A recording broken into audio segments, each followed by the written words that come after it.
alguien me diga si ha visto a mi esposo, preguntaba la doña. Se llama Ernesto X, tiene 40 años. Trabaja de celador en un negocio de carros. Llevaba camisa oscura y pantalón claro. Salió anteanoche y no ha regresado. Y no sé ya qué pensar, pues esto antes no me había pasado.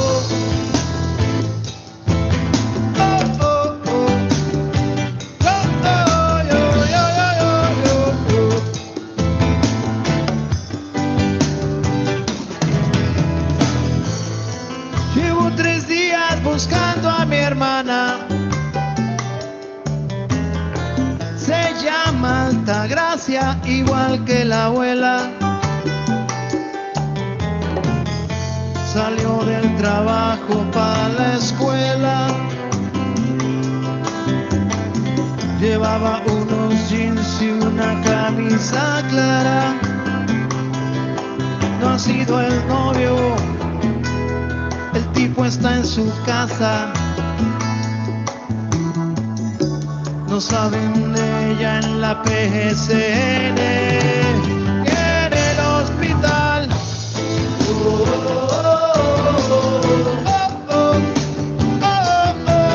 Yeah.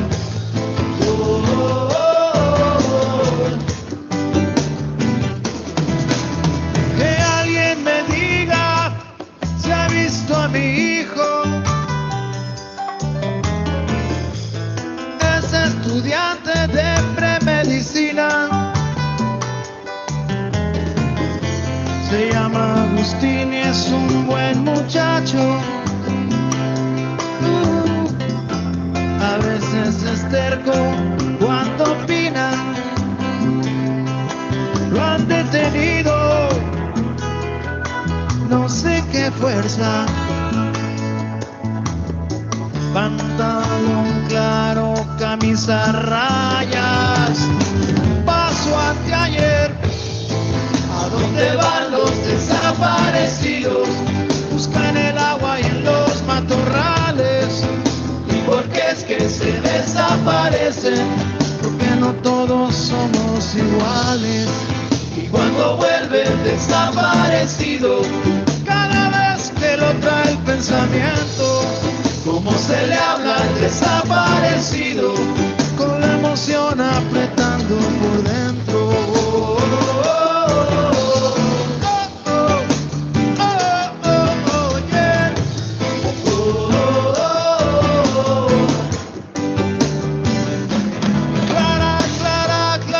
Clara Quiñones se llama mi madre. Ella es un alma de Dios, no se mete con nadie. Y se la han llevado de testigo por un asunto que es nada más conmigo. Y fui a entregarme hoy por la tarde. Y ahora di que no saben quién se la llevó del cuartel.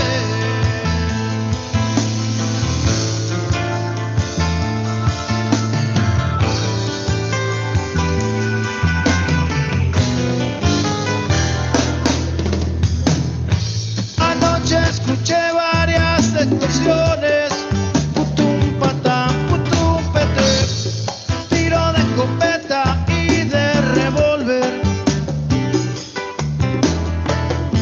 Carros acelerados, frenos, gritos, eco de botas en la calle, toque de puertas, por dioses, platos rotos. Estaban dando la telenovela, por eso nadie miró pa' afuera. ¿A dónde dónde van los desaparecidos? Buscan el agua y en los matorrales. ¿Y por qué es que se desaparecen? Porque no todos somos iguales.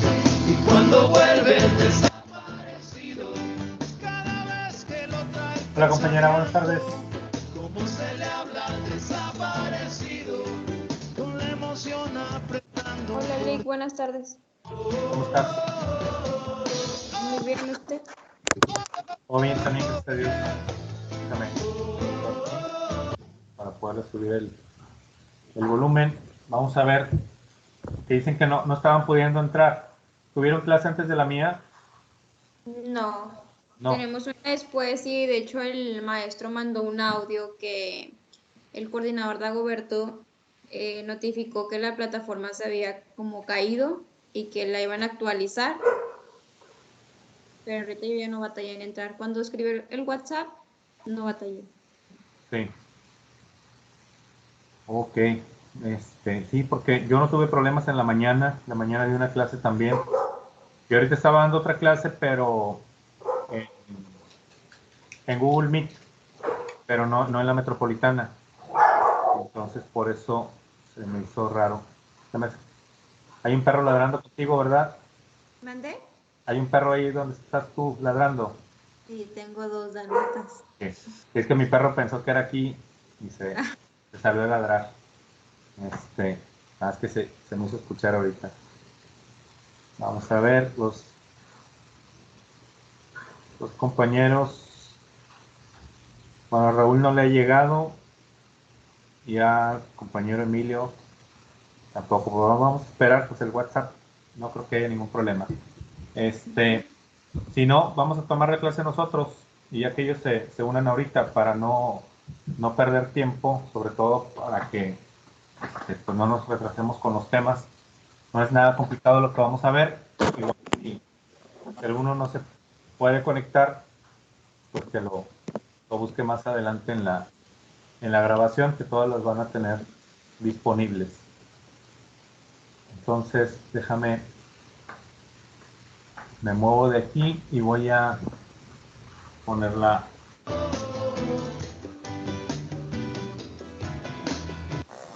Ya, estaba quitando aquí la canción.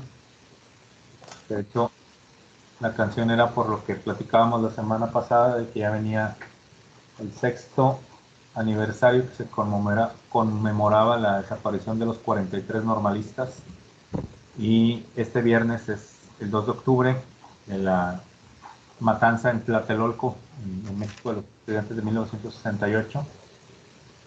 Y la canción habla precisamente de todas esas desapariciones que el gobierno hace de los ciudadanos que pues no van con la convicción de lo que hace el Estado, que no es una canción de Maná, que Maná es el que la canta, la interpreta nada más, es una canción de Rubén Blades. Nos habíamos quedado en la cuestión de la jerarquía de las leyes, ¿verdad? Vimos por último los principios generales del derecho. Déjame te pongo en pantalla y confirmamos nada más que sea eso.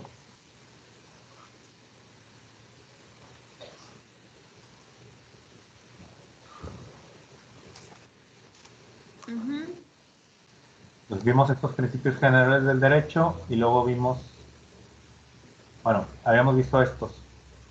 Sí. Estos que los platicamos, luego esta parte, luego nos fuimos al de jerarquía de las leyes.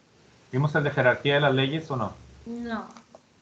Ok, muy bien. Esta parte que es muy importante, ya debes de tener tu noción de esto, que ya estudiaste derecho,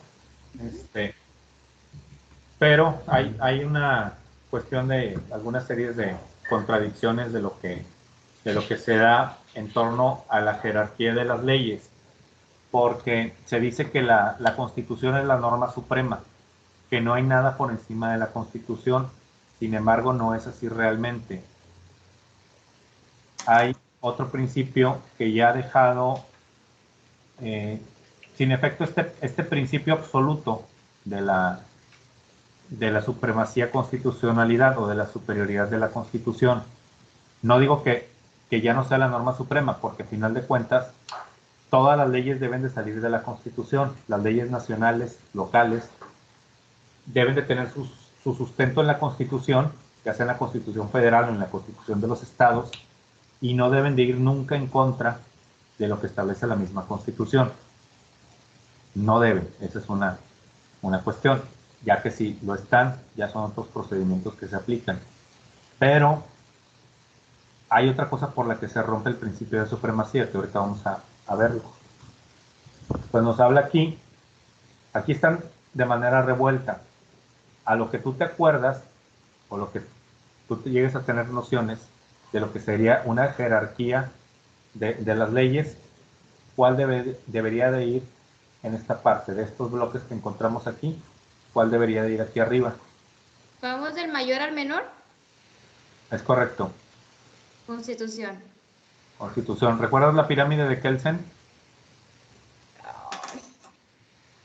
Algunos maestros la enseñaban y otros ya ni le hacían caso. Sí, a mí sí me la enseñaron, pero cuando vi derecho romano, me dijeron de que nunca se te olvide esta, y como nomás la vi el primero y segundo tetra, no me las hacía en memoria. Es que normalmente la ven en Introducción al Derecho. Yo daba la clase de Introducción al Derecho, la vemos ahí. La daban en Derecho Romano también. A veces en Teoría del Estado también se las ponían.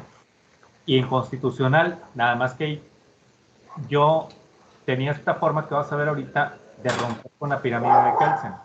Bueno, no solo de entrada mía, permíteme un tantito. Ivana, ven por favor. Ahorita que se meta, ¿puedes cerrar la puerta?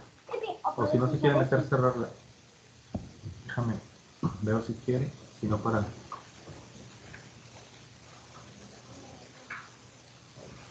Ándale, ciérrala por favor. Gracias. Perdón, listo. Bueno, no soy yo en realidad quien rompe con la pirámide de Kelsen,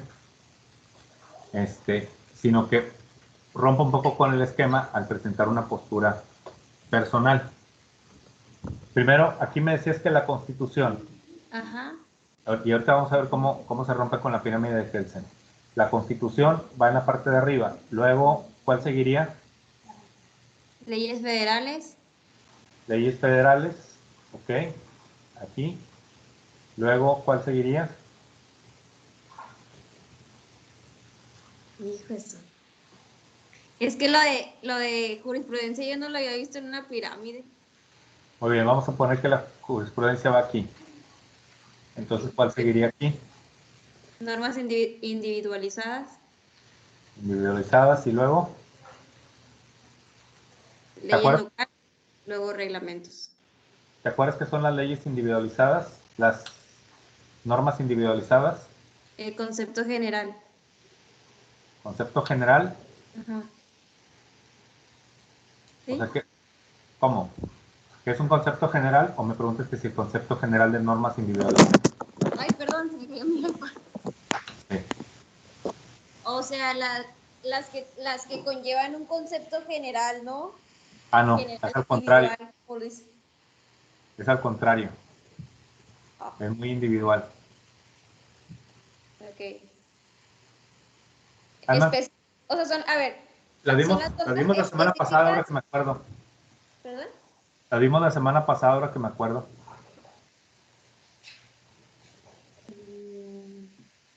No, Oli. Que solo regulaban a las partes involucradas. Okay. Y es más, hasta vimos un principio que se relaciona, que dijimos, los pactos entre particulares no derogan el derecho público. Sí. Pues, ¿no te acuerdas algún ejemplo de una norma individualizada? Solo afecta a las personas que tienen que ver en ese asunto. ¿Un robo? Puede ser, pero va todavía un poquito más allá, ya después del proceso, ya después de todo eso. Si quieres, para no hacerte sufrir mucho, en la relación con el robo sería la sentencia. La sentencia se considera una norma individualizada porque solo afecta a las partes.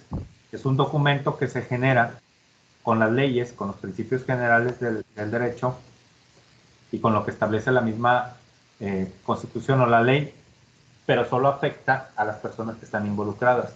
Otra norma individualizada, que es la más común, serían los contratos. Un contrato es una norma individualizada porque solo obliga a las partes. Solo las partes que forman el contrato son las que van a tener consecuencias de hecho o de derecho.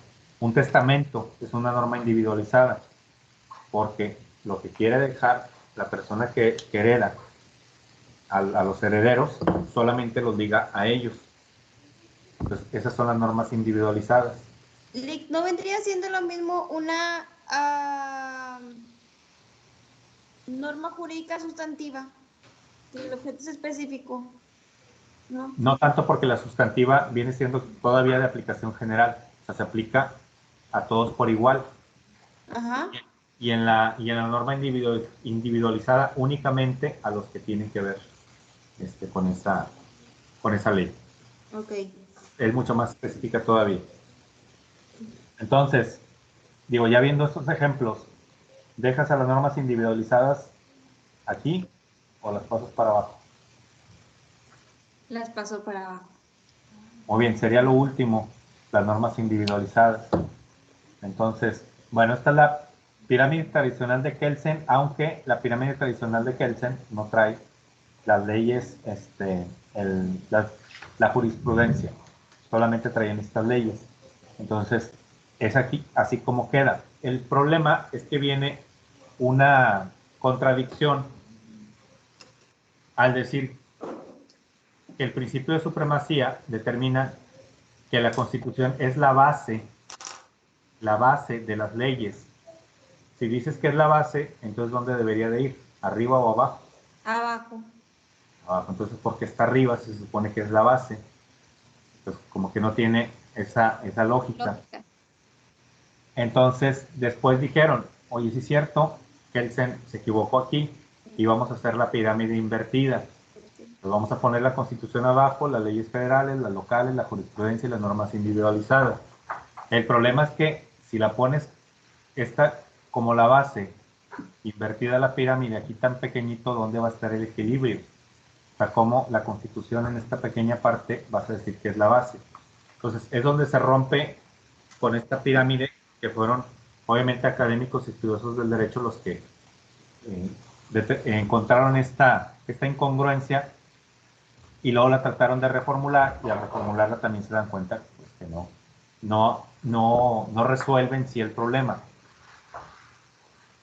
Luego viene otra modificación a lo que es la jerarquía de las leyes, donde se incluyen los tratados internacionales que no estaban en la pirámide de Kelsen. Entonces viene a ponerse los tratados internacionales a la misma altura de la Constitución, aunque hubo un pleito, si deberían ir arriba o deberían ir abajo, pero a final de cuentas se determinó ponerlos igual. Luego en México tenemos leyes generales, que las leyes generales son diferentes a las federales. Las generales son de aplicación en todos los ámbitos de gobierno y las federales solo en el federal. Y luego ya las que tenemos aquí. Esto ya lo analizaremos un poquito más adelante, sobre todo en tratados que tengan que ver con el derecho penal. Pero es como queda, a final de cuentas, esta pirámide. Pero a mí sigue sin agradarme la cuestión de la pirámide, porque sigue teniendo esas dos contradicciones.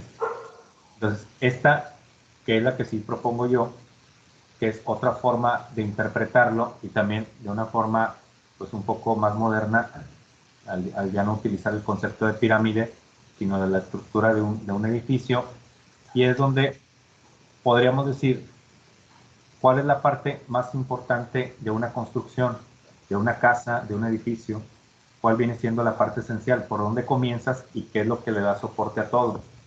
El cimiento. Los cimientos, es correcto. Es correcto. Entonces, ¿dónde van los cimientos? Van en la parte de abajo. Y es la parte donde se inicia toda la construcción, que es donde empiezas a construir a partir de ahí, y es lo que le va a dar esa solidez. Entonces, esos cimientos podríamos decir que son la Constitución y los tratados internacionales, incluyendo los principios que rigen a ambos cuerpos normativos. Luego podríamos decir que las leyes generales y las federales forman la estructura que va a ir ayudando a crecer al Estado y que le va a dar esa solidez y le va a dar ese crecimiento. Luego, en los pisos yo pondría las leyes locales. ¿Por qué? Porque es como si cada piso fuera una entidad federativa, fuera un Estado de la República, que también tiene sus propias leyes, que también tiene su propia constitución. Luego pondría a la jurisprudencia, en el entendido que la jurisprudencia, la que se aplica a nivel federal por la Suprema Corte de Justicia y los tribunales colegiados, tiene obligatoriedad para todas las demás, los demás órganos jurisdiccionales. Entonces, esta yo lo veo como una especie de rampa o escaleras que nos ayuda a transitar entre todos estos pisos, la jurisprudencia, porque con ella va de una manera más directa a bajar o subir entre cada uno de ellos. Y por último, en las normas individualizadas pondría a la gente en sí. Entonces, esa capacidad que tiene la gente de crear sus propias, sus propios actos jurídicos, obviamente regulados por la misma ley y que van a formar parte de este sistema jurídico. Cuando hago esto normalmente en el sistema presencial, lo hago en dibujo en el pizarrón. No me sale igual de bonito, obviamente, pero yo lo pongo principalmente con dos edificios. O sea, un edificio que es un rascacielos y otro que es un edificio menor de unos 8 pisos de altura. Y les hago una serie de preguntas para tratar de ejemplificarlo también un poquito más sobre cómo debe ser la estructura de un edificio, de un rascacielos, vamos a decir 70 pisos, a uno de 8 pisos. Entonces, ¿cómo es su estructura? Si es rígida, si es flexible. Y normalmente la mayoría de los compañeros se van en el sentido de que pues, debe ser una estructura muy rígida de un edificio de 70 pisos. Pero en la realidad no es así. Es más rígida la estructura de un edificio pequeño que la de un rascacielos. Me imagino por el peso. Exacto, el peso, pero también la altura, que tiene que ver con la oscilación que debe de tener un edificio de esa magnitud.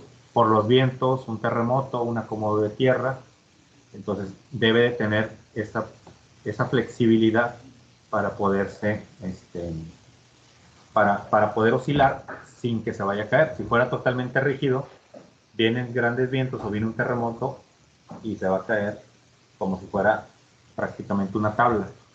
Entonces, esta cuestión también se las hago saber de que en un edificio debe tener también esa rigidez para soportar los vientos, las inclemencias, los fenómenos naturales, así como la ley tiene que ser flexible para atender las necesidades, por ejemplo, de los grupos vulnerables. O sea, ¿qué pasa con la ley?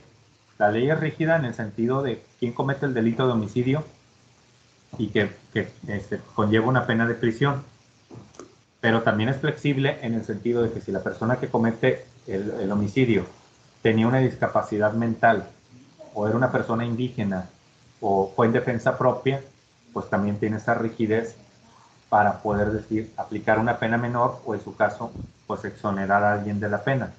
Entonces, la ley también debe tener esa flexibilidad y no puede ser tan rígida como lo sería en algunos casos que no sean tan graves. Entonces, esa es mi forma de interpretarlo, de verlo. Digo, no sé si esté correcta, sea válida o no, pero pues a quedarme con la pirámide de Kelsen, pues prefiero poner mi ejemplo y creo que sí ayuda a entender un poquito lo que es toda la estructura de un sistema jurídico en un país y en este caso pues en el mexicano, es donde aplica perfectamente este tipo de cuestiones.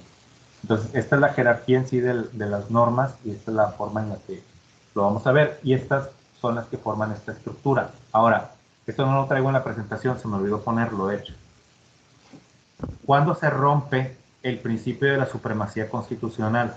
¿Cuándo dejamos de ver a la Constitución como la más grande de todas o la que no podemos violar? Hay un principio constitucional en materia de derechos humanos que se llama el principio pro persona. No sé si los has escuchado. Muy bien. Entonces, ¿sí sabes en qué consiste este principio? Basado en los derechos humanos. Así es. Por arriba, perdón. No, adelante, adelante. Basado en los derechos humanos, o sea, lo toman como prioritario, se trabaja como si fuera por arriba de la Constitución, pero no es así. Así es. Va en función de que cuando a una persona se le tenga que aplicar una ley en materia de derechos humanos, siempre va a aplicar la que mayor beneficio le otorgue. Déjame, abro la Constitución y lo vemos aquí en el artículo primero. Permíteme tantito. Bueno, en lo que se abre, te comento, por si sabías o no sabías, de que antes se llamaba principio pro homine. No. Antes se le denominaba así, pero luego dijeron, si estamos hablando de la igualdad y estamos hablando de la inclusión, pro homine literalmente se traduce de latín al español como principio en favor del hombre.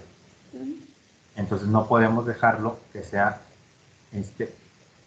aunque se entienda el hombre como, a referirte como la especie humana o las personas, pues no podemos dejarlo así. Entonces vamos a cambiar al concepto de persona. Entonces, en vez de llamarse pro homine, le cambian a principio pro persona, pero todavía hace unos años se le conocía como el principio pro homine. Luego también, no sé si has escuchado, el ombudsman, que se le conoce a los organismos defensores de los derechos humanos, ombudsman. También el ombudsman es el defensor del hombre o el defensor de los derechos humanos. Y luego se buscó cambiar ese concepto de ombudsman por ombudsperson. Entonces, es decir, en favor o el defensor de las personas. Entonces, son criterios que han ido cambiando y que pues nos ayudan a tener esta inclusión que creo aceptable. Digo, estoy en favor todo tiempo de la inclusión, pero no caer en la exageración de les compañeres o les personas o ese tipo de, o les amigues, de cambiar el lenguaje, modificarlo totalmente al lenguaje incluyente que algunos pretenden. Aquí está en el artículo primero este principio de interpretación conforme. Dice, las normas relativas a los derechos humanos se interpretarán de conformidad con esta Constitución y con los tratados internacionales de la materia, favoreciendo en todo tiempo a las personas la protección más amplia. Entonces, es aquí donde entra este principio pro persona y es donde se va a establecer que si una ley de cualquier jerarquía, así sea un reglamento, así sea una ley local, te otorgue mayor beneficio que la propia Constitución, se te debe aplicar la de menor jerarquía por encima de la Constitución. Aquí no recuerdo si vimos el caso platicamos el caso de la pena de muerte en México. No sé si recuerdes. Sí. De que, me preguntó si estábamos a favor o en contra. ok, pero si vimos la situación de cómo en Nuevo León hace 40 años se había suprimido la pena de muerte y en la Constitución Federal no. No hablamos. Nada más Okay. nos preguntó si estábamos a favor y en contra y que ya obviamente cada vez es menor la posibilidad por lo mismo el tema de los derechos. Muy bien, perfecto. Sí, se me hace que fue cuando vimos la cuestión de la prevención, que hablábamos del enfoque represivo y el enfoque preventivo. Acá, en esta materia, es más que nada en el sentido de que en Nuevo León hace más de 40 años se había eliminado la pena de muerte de nuestro sistema jurídico, se eliminó de nuestra Constitución y se eliminó de nuestro Código Penal. Pero en la Constitución Federal no se eliminó hasta más o menos el 2001, entre el 2001 y 2004, no recuerdo bien, se me ha olvidado checar ese dato para tenerlo correcto, pero hubo un estado de la República donde le querían aplicar la pena de muerte a alguien. Y ahí intervino Vicente Fox como presidente y no permitió que se le aplicara la pena de muerte.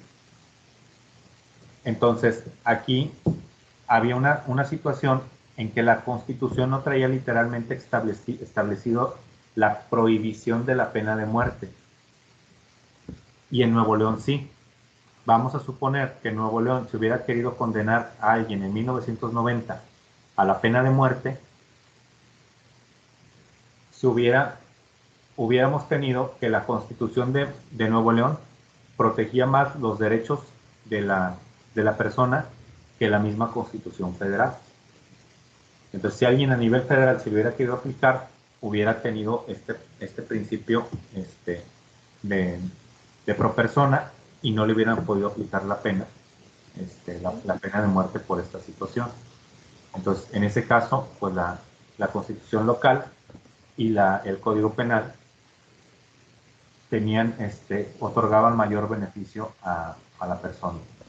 Entonces, eso es algo para ejemplificar esta parte donde se rompe con este principio, por una parte nada más, no completamente, se rompe con este principio de la supremacía constitucional, porque la Constitución no deja de ser la base de toda la legislación en México. Por ejemplo, artículo 3º habla de la educación. Entonces, en el artículo, la Ley General de Educación tiene su fundamento en la Constitución Política de los Estados Unidos Mexicanos. Artículo 4º nos habla de lo que es la igualdad de género y la igualdad entre el varón y la mujer. Entonces, las leyes para prevenir la discriminación en contra de la mujer, o las leyes que van en favor de la igualdad, están sustentadas en el artículo 4º constitucional. Luego nos habla también el 4º constitucional que toda persona tiene derecho a la alimentación nutritiva y suficiente, tiene derecho a la protección de la salud. Entonces, la Ley General de Salud tiene su sustento en la Constitución Política de los Estados Unidos Mexicanos. Entonces, por esa parte, la Constitución no pierde este principio de supremacía, pero sí lo va a perder cuando se trata de la protección de los derechos humanos y que hay una ley que lo protege más. Incluso a nivel internacional, pues ya los tratados internacionales tienen mayor peso que la propia Constitución y aunque la Constitución no lo diga así, pero a final de cuentas se tiene que hacer lo que diga la Corte Interamericana de los Derechos Humanos, que ya se ha hecho en otras ocasiones. Yo siempre he tenido la duda por qué en la pirámide, se sabía que era inversa y la duda y todo eso. Sí. Pero yo siempre he tenido la duda, por más que me lo explican, por qué están igual la Constitución y los tratados internacionales. O sea, sé que para nosotros la Constitución es el mayor órgano de justicia, pero, como usted lo comenta, hay cosas que ya por obligación se tienen que cumplir por tema de derechos humanos. Entonces, no sé, yo siento que no es correcto que estén juntos, o sea, que estén iguales. ¿Tú dónde podrías a los tratados internacionales? Yo no sé si por arriba, es que yo digo que lo separaría. Creo que uno termina siendo el sustento de otro en diferentes situaciones, pero la mayor parte que yo he visto pondría los tratados por arriba. Por arriba, ok. Estoy de acuerdo contigo en esa parte. Ahora, ¿por qué vienen? Perdón. ¿Por qué se ponen a la par? Por lo que dice el artículo 135. Dice, no, perdón, 135, 133. ¿Qué es el órgano mayor? Dice, esta Constitución, las leyes del Congreso de la Unión que emanen de ella y todos los tratados que estén de acuerdo con la misma, celebrados y que se celebren por el Presidente de la República con la aprobación del Senado, serán la ley suprema de la Unión. O sea, ¿qué está diciendo? La Constitución, las leyes del Congreso de la Unión y los tratados internacionales, los tratados que se celebren. Entonces, estos tres dice que son la ley suprema de la Unión. Entonces, por eso se dice que están a la par. Pero yo iría más contigo de que están por encima de los tratados internacionales. Bueno, es que, híjole, hablando de vamos a ver, hablando de tratados internacionales en general, podríamos decir que están igual. ¿Por qué? Porque no puedes firmar ningún tratado que vaya en contra de la Constitución. Ninguno. Nada más que hay que hacer la diferenciación entre un tratado internacional de derechos humanos y un tratado comercial o un tratado de cooperación. Porque luego también hay tratados de cooperación que no tienen que ver con lo comercial. Por ejemplo, para seguridad nacional o para intercambio de reos o para otro tipo de cuestiones. Entonces, ahí podemos decir que van completamente a la par. Porque no puede suscribir uno que vaya en contra de la Constitución. O sea, no podría ir encima de la Constitución. Pero en derechos humanos, es que la verdad ahí ya no hay una jerarquía en sí, porque volvemos a lo mismo. La jerarquía va a ser de los derechos humanos y no de la norma en sí.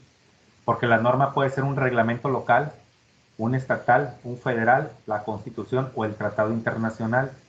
En sí la jerarquía no corresponde a ninguno de ellos. La jerarquía corresponde a la norma, a lo que protege la norma. Pero por la cuestión de que si un tratado internacional va por encima, podríamos decir por un lado que sí, porque no sé si conozcas el caso de Jorge Castañeda Guzmán, el que quiso ser candidato a la presidencia en el 2006. Ahorita está como politólogo y sale en algunos programas de la televisión. ¿Qué es lo que quiso hacer él? Intentó poner su registro para candidato a la presidencia en el 2005 como candidato independiente.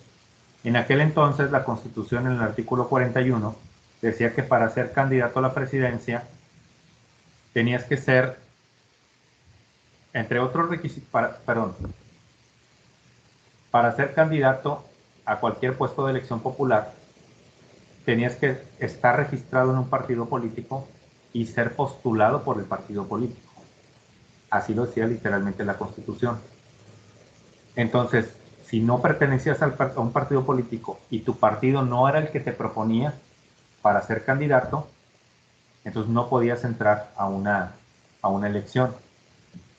Entonces lo que hace él es intentar su registro como candidato.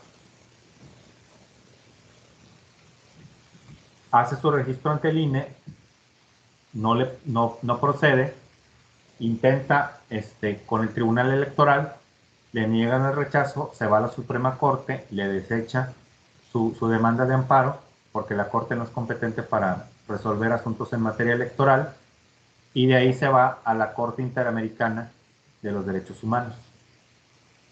Entonces, la Corte Interamericana, se va primero a la comisión analiza si el caso procede para la Corte o no, y luego de ahí se va a la Corte Interamericana. La Corte Interamericana le dice al Estado mexicano que de acuerdo con la Convención de Derechos Humanos, le está violando su derecho a votar y ser votado. Entonces le dice, le estás violando sus derechos de ciudadano y sus derechos humanos. Entonces le dice la Corte a México, tienes que regular tu legislación para que incluyas las candidaturas independientes. Condena al Estado mexicano en la Corte Interamericana, pero ya cuando resuelve, ya había pasado el proceso electoral. Ya Jorge Castañeda no podía ser candidato a la presidencia. Pero él ya sabía todo eso, ya sabía que iba a pasar eso, ya sabía que a final de cuentas la Corte iba a terminar resolviendo a su favor, pero no le daba el tiempo para poder ser candidato. Lo que él quería era sentar el precedente y que la Corte obligara a México a tener las candidaturas independientes. Entonces, gracias a Jorge Castañeda Guzmán, tenemos al mejor gobernador que ha tenido Nuevo León, porque fue el primer gobernador independiente que llegó a ser gobernador gracias a ser candidato independiente. Y perdón por lo del sarcasmo decir que el mejor gobernador, pero en realidad sabemos que no lo es. Entonces, en ese caso, la Convención Americana tuvo más peso que la misma Constitución. Entonces, sí podríamos decir que está en un nivel más alto, o sea, porque realmente si la Constitución establece algo que va en contra de la Convención, pues la Constitución se tiene que reformar.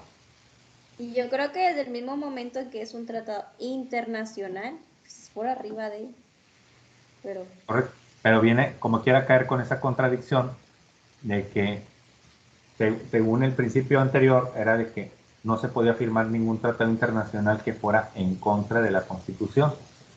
Pues, pero a final de cuentas, pues sabemos que es así. Entonces, pues sí, podemos decir que los tratados internacionales deberían de ir arriba, o que por lo menos en la práctica están por encima, y no la Constitución y los tratados a la par.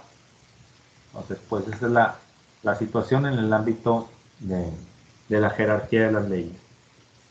Entonces, aparte de todo esto, de qué es una constitución y cómo se conforma un estado jurídico, pues la constitución, esto ya lo verán en su materia constitucional, pero es un acta o decreto fundamental en el que están determinados los derechos de una nación, la forma de su gobierno y la organización de los poderes públicos de que ésta se compone.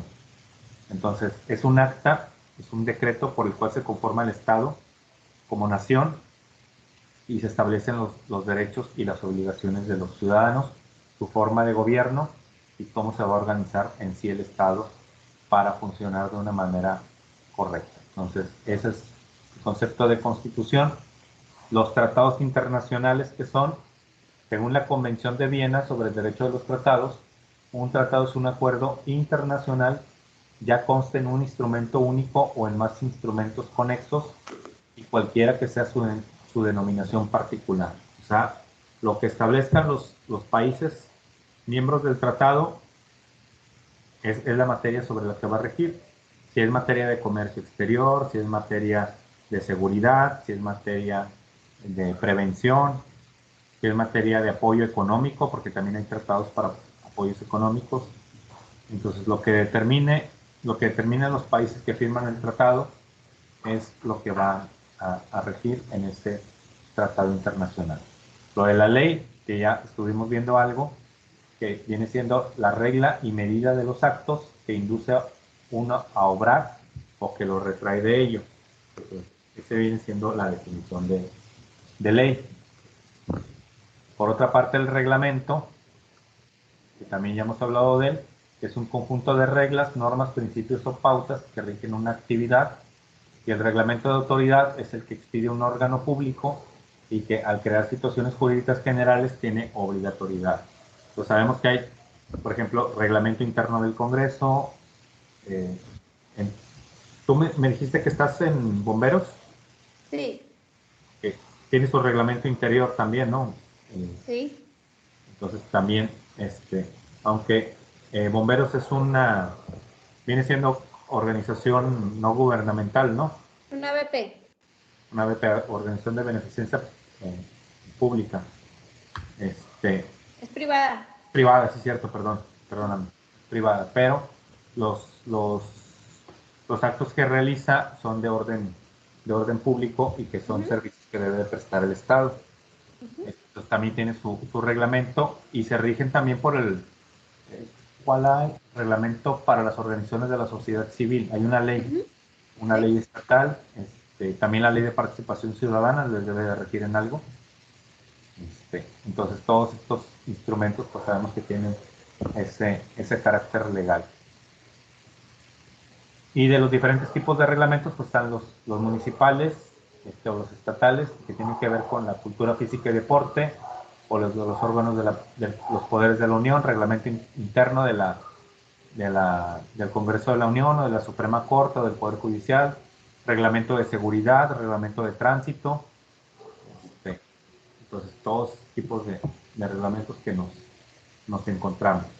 Entonces, dentro de esta parte que tiene que ver con la Constitución y que tiene que ver con el derecho en función de lo que es los órganos encargados de ejercerla, está la división de poderes. Yo sé que esto lo van a ver mayor profundidad en constitucional. No me acuerdo si lo llevan en cuarto, quinto tetra o en tercero llevan derecho constitucional. Pues ahí lo van a ver un poquito mejor. Pero a grandes rasgos la división de poderes es la que consiste en distribuir el poder del Estado en diferentes órganos que sirvan de contrapeso con la finalidad de evitar la reunión del gobierno en un solo individuo, en una sola corporación, lo cual provocaría despotismo. Y en este caso Montesquieu es el precursor de este principio de división de poderes, de que ya el poder no recaiga en una sola persona, como antes eran los reyes. Los reyes eran los que decidían todo, eran los que dictaban las leyes, eran los que se encargaban de ejecutarlas y eran los que se encargaban de interpretarlas para las cuestiones judiciales. Entonces eran juez y parte. O sea, ellos mismos emitían las leyes y ellos mismos juzgaban su cumplimiento. Entonces, como que pues no había realmente un contrapeso o algo que pudiera hacer que el rey respetara los derechos de los demás. Entonces se generó este principio de división de poderes, pues para poder equilibrar esto. Entonces, en la actualidad, este principio se le define como la forma de dividir y establecer las funciones a los órganos del poder por medio de la Constitución. Ahora, pregunta, ¿cuántos poderes existen en México? 3. 3. ¿Segura, segura? ¿No das más? ¿O no das menos? ¿Mandé? ¿No das más o no das menos? Poder ejecutivo, legislativo y judicial, esos poderes. Va por ahí, pero literalmente tiene otra respuesta. Dice, el supremo poder de la federación se divide para su ejercicio en legislativo, ejecutivo y judicial. ¿Cuántos hay? 3. ¿Y qué dice aquí? El supremo poder. Ajá. Entonces, ¿cuántos hay? 1 con 3 subdivisiones. Correcto. Un solo poder dividido en 3, que es lo que literalmente se toma, aunque Que es normalmente... considerada la Suprema Corte, entonces los 3 poderes son subdivisiones. Bueno, la Suprema Corte está en el judicial. O sea, tenemos un solo poder supremo. Ajá. Que el poder supremo radica en sí en todo el gobierno, o sea, radica en la soberanía. De hecho, bueno, eso ya es más de constitucional, pero se dice que, o sea, la soberanía reside en el pueblo, o sea, todos tenemos ese poder, el poder de decisión, el poder de controlar nuestro gobierno, pero como no somos tantos millones de mexicanos, no lo podemos ejercer todos al mismo tiempo. Entonces, ¿qué es lo que haces? Eliges a tus representantes, eliges a tu alcalde, eliges a tu diputado, eliges a tu senador, eliges a tu gobernador, eliges a tu presidente y a través de ellos se establece este poder, que es el poder supremo, pero el poder supremo lo tiene el pueblo. Entonces, Sí. este es el poder supremo y se divide en 3, legislativo, ejecutivo y judicial. Luego, dice, no podrán reunirse 2 o más de estos poderes en una sola persona o corporación, ni depositarse en el legislativo en un solo individuo. O sea que el poder legislativo no puede tener un solo diputado y un solo senador, salvo en el caso de facultades extraordinarias del Ejecutivo de la Unión, conforme a lo dispuesto en el artículo 29. Este artículo 29 lo vamos a ver más adelante y más a detalle, porque tiene mucho que ver con la criminología, en cuestión de que el 29 habla en sí de lo que es la suspensión de los derechos humanos o las ciertas garantías, cuáles se pueden suspender y cuáles no, y bajo qué criterios. Pues, y esto sí afecta mucho en cuestión de la criminología y afectaría también en cuestión de prevención social del delito. En ningún otro caso, salvo lo dispuesto en el artículo segundo párrafo 131, se otorgan facultades extraordinarias al Ejecutivo para legislar. O sea que el presidente va a tener en ciertos casos la autoridad para emitir un decreto por cuestiones de seguridad, como lo que está pasando ahorita con el COVID. Podría el presidente decir, ¿sabes qué? Definitivamente la gente ya no sale de su casa, Sí. salvo ciertas horas. Vamos a decir, vamos a poner de 10 de la mañana a 12 del día, van a poder salir a comprar lo necesario y se regresan a su casa. Y lo van a hacer. ¿Mande? ¿Un toque de queda? Exacto. Entonces, lo puede hacer sin necesidad de que el Congreso lo apruebe en ese momento. Hoy se lo tiene que mandar al Congreso para que determine su constitucionalidad o no, pero si es una cuestión ya de seguridad nacional, puede hacerlo sin necesidad del Congreso. O no seguridad nacional, sino algo que sea muy, muy específico. O sea, que sea algo que realmente atente ya contra la vida de algún grupo. Hace 2 años, Lick, yo tomé el Sí. diplomado de Seguridad Nacional ahí en Bien. la Metropolitana con el doctor Castaño. Sí, el Y director. yo le cuestioné mucho, yo sé que no depende de usted, pero yo le cuestionaba mucho porque dentro del Comité de Seguridad Nacional no estaba la Secretaría de Salud. Sí. Yo en ese entonces puse como ejemplo lo de la influenza. Digo, Sí. imagínese que eso ya fuera una pandemia, Ah, pues ¿qué haríamos? Y ahora que pasa lo del COVID, me dijeron, yo creo que hiciste una brujería o algo, pero le digo, ok, ya pasó lo del COVID y Secretaría de Salud. Después me sí. explicaron que va dentro de la Secretaría de Gobernación y todo, pero yo siempre insistí que tenía que estar dentro de ese comité. Sí, sí, sí, es una parte muy, muy importante y es porque realmente es una afectación que, como dices, si ya lo tuvimos con la influenza, pues era para que se pusieran las pilas y tomaran en cuenta esta parte. Pero ahora sí, pues tenemos el problema mucho, mucho mayor. Pero pues ahí tenemos a Gatel, que está haciendo sus conferencias todos los días. Ya con eso tenemos. Entonces, sí, esta parte del toque de queda se podría hacer, pero también cuando no sea una necesidad de seguridad nacional, sino una cuestión, aunque sea local, pero que sea la situación extrema, como pasó en Oaxaca, por ahí del 2005, que el grupo de maestros y manifestantes tomaron el Congreso, tomaron demarcaciones de policías, o sea, prácticamente dejaron el gobierno sin poder actuar, salvo que unos diputados se fueron y empezaron a sesionar en un teatro. Lo empezaron a hacer allá porque habían tomado el Congreso. Entonces, como los diputados empezaron a sesionar allá, dijeron, bueno, el Congreso sigue activo. El Congreso no es el recinto, sino son los diputados en sí. Es como la policía. La policía no es la demarcación, no es el edificio, no es el CODE, son los elementos. Igual como en bomberos no es la estación de bomberos, son los elementos que están afuera haciendo el trabajo. Entonces, por ahí no se determinó la desaparición de estados, pero sí tuvo que intervenir el gobierno, intervenir el ejército para controlar todo el movimiento, que era ya casi una especie de guerrilla. Entonces, antes de pasar a los 3 poderes, que también nos va a interesar para todo esto, vamos a cerrar aquí. Faltan 8 minutos para que te puedas conectar en tu otra clase. Okay. O no sé si el maestro ya vaya a quererse conectar o no, pero por lo pronto ya tuvimos esta. La voy a compartir para que la puedan ver los demás compañeros. Okay. Ya sabes, aunque tengan la presentación, mi examen no va a venir literal como viene la presentación, va a ir conforme a lo que platicamos aquí. Entonces, por eso es la importancia de estar en clase. Entonces, no sé si tengas alguna otra duda, comentario. ¿No? No, gracias. Bien. Entonces nos vemos el miércoles, ¿verdad? Ah, no, Mañana mañana, discúlpame. Mañana prevención.